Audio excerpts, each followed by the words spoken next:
इसलिए जब व्यक्ति को धर्म का आचरण करने का विचार करना है तो उसे काल का भी स्मरण करना चाहिए। विद्या और अर्थ का अर्जन करना है, हमें अर्थ का अर्जन करना है, लेकिन अंततोगत्वा उसमें भी संतुष्टि ही सर्वश्रेष्ठ गुण है जो व्यक्ति को आंतरिक शांति और उसके भागदौड़ को, आंतरिक दौड़ को कहीं शांत करने का उसमें से अवसर प्राप्त होता है।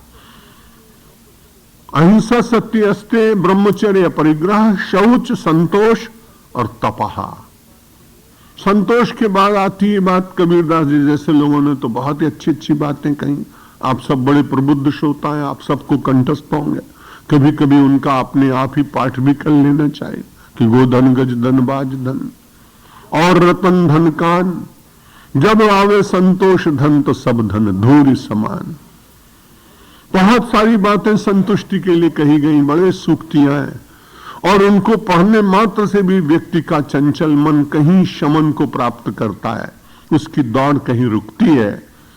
और उसके बाद तपश्चर्या के बिना तो संसार में कुछ मिलता ही नहीं। भारतवर्ष का और सनातन धर्म की तप की जो बात है वो केवल ऐसी नहीं है कि खाली तपस्वी जो साधु होते हैं, वैरागी होते हैं, बाबा जी होते हैं, महात्मा जी होते हैं, स्वामी जी होते हैं, उनके लिए, सामान्य जन के लिए भी तपश्चर्या की बात बहुत ही कल्याणकारिणी है। मन का स्वभाव है तप से दूर जाता है, बुद्धि को बार बार तप में लगाना पड़ता है। कोई भी व्यक्ति प्रातः काल उठकर और इस सारे पर्यावरण के अशुद्धि के काल में भोर में उठकर अगर घूमता है, प्रातः अटन करता है, तो वो चाहे कोई भी व्यक्ति हो उसको लाभ ही होने वाला है। लेकिन मन उसी समय कहता है कि भाई थोड़ा सो लिया जाए तो अच्छी बात। अधिकांश लोग 4 बजे से और 6 बजे के बाद के बीच में सोने का समर्थन करने वाले आपको कम से कम हजारों मिल जाएंगे। लेकिन मैं तो बाबूजी के यहां रहता हूं तो उनके कुछ सद्गुणों को भी देखता हूं, मुझे बहुत अच्छा लगता है।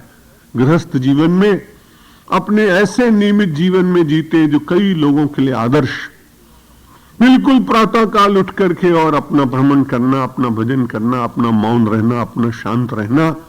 अब ये तपश्चर्या की बात संसार का कोई भी किसी भी जाति का व्यक्ति हो यदि अपना है तो उसका स्वास्थ्य ठीक होने वाला, निश्चित रूप से स्वस्थ रहेगा वो। और जैसे जैसे पोल्यूशन की प्रॉब्लम बढ़ती जाएगी दुनिया में, शुद्ध वायु मिलेगी कहां? यदि मिलेगी तो वो केवल प्रातः काल ही मिलने वाली है। 7 बजे के बाद तो फिर डीजल और पेट्रोल मिलेगा ही मिलेगा। आपके श्वासों में उसका प्रवेश होगा ही होगा।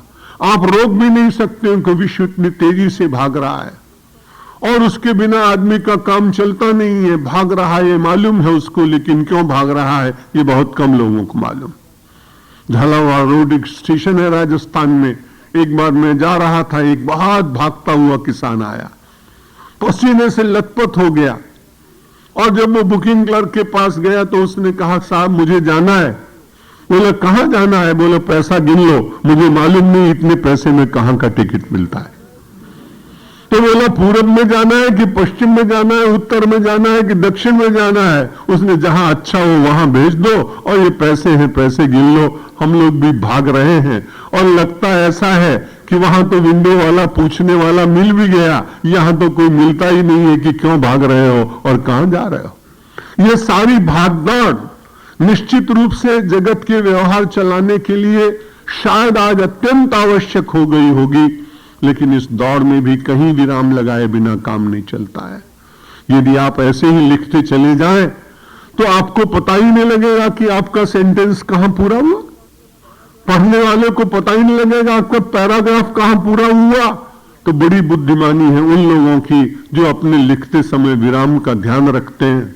लिखते समय तो विराम का ध्यान रखते हैं और अपने जीवन में चलते समय विराम का स्मरण नहीं होता। ये बड़ी कठिनाई, इस विराम का ध्यान बना रहे, इसलिए यम नियमों का पालन किया जाता है।